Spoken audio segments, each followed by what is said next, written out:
Our postcard today is from a place that you have all heard of. It's a place of great beauty, but it was also a place of a great massacre. The postmark is Glencoe.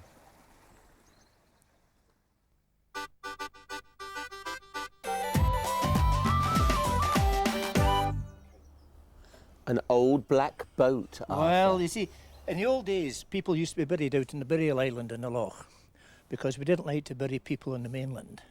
We have an old Gaelic superstition that people who are buried, they don't go to heaven for some time. The last person to be buried in any graveyard, they become the watcher, and their spirit watches over that graveyard until the next person is buried. And the trouble was, if there was too big an interval between one interment and the next, they were known to hurry matters along a wee bit. So they're better over the water where the spirits can't get you. And that's why. And that's why. This is the old funeral boat. There was 4 big sweeps, 2 on each side, and this would be taken out to the island.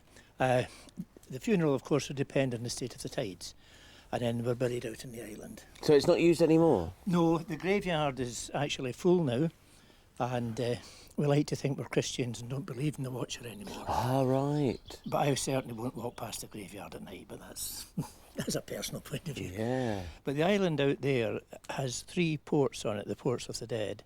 One for Argyllshire, one for Glencoe and one for Callart. And according to my grandmother, it was very bad luck if you're a Argyllshire man and you were buried off the Glencoe port.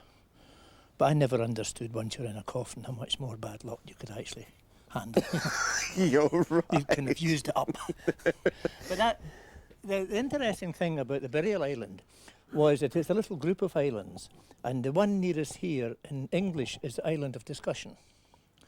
And if there's any arguments or quarrels round here, the people were taken out in the boat and left on the island with whiskey, cheese and oat cakes until they came to a conclusion, when they signalled and were picked up and taken up to the chapel in the burial island where they ratified the agreement.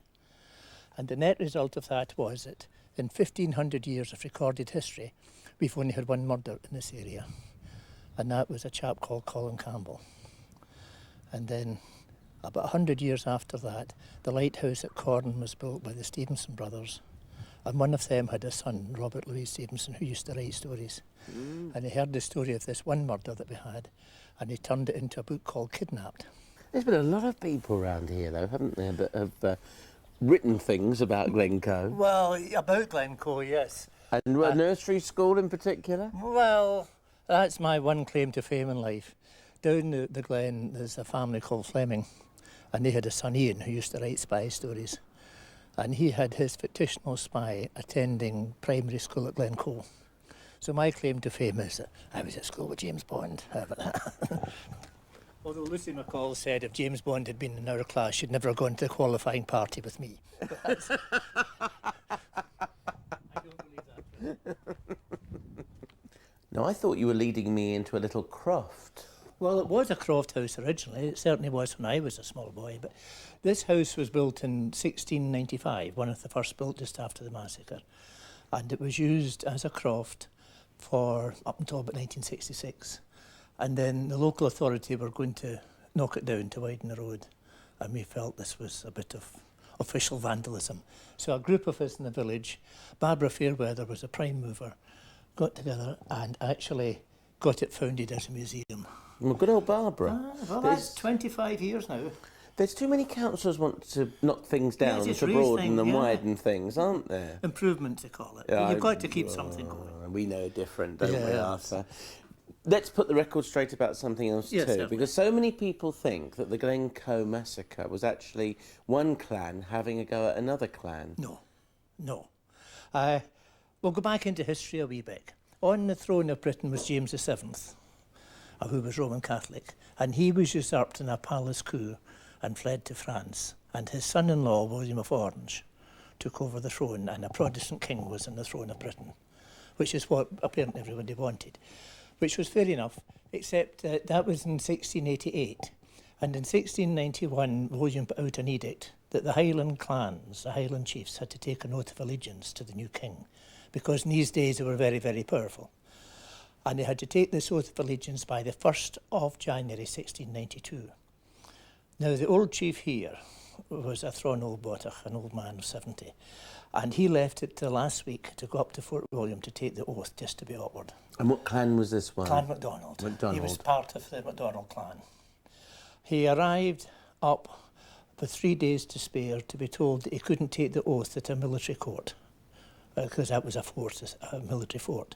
He had to go down to Inverary and take it at a civil court. Now, from here to Inverary is about 70 miles, and I can do it in an hour in my GTI, but he was an old pony. And he got there 2 days late because of bad weather. You know, the weather had closed in. And the Sheriff, Argyllshire, being a decent Scot, was away for New Year and didn't sober up until the 4th, or didn't come home till the 4th. And he accepted the oath, and he sent it off to Edinburgh and on to London with a covering letter, both from Colonel Hill at the fort explaining what had happened and himself. But King William, now there's various stories. We believe that King William was rather, shall we say, put out when they all took the oath. He wanted to make an example of somebody. And 2 factors come in. One was that this chap was late here, and the second was, if you've seen Glencoe as a natural trap, you know, it's surrounded in 3 sides by hills, the other side by water. So they decided to do something. And at the end of January 1692, there came a detachment of redcoats under a Major Duncanson, came from Fort William and were billeted in the glen, 2 or 3 in each house. And they stayed for 12 nights, billeted within the houses, which gave time for another 600 redcoats to come up from the south. And they surrounded the glen, and in the night of the 13th of February moved in, and at 5 in the morning the massacre took place.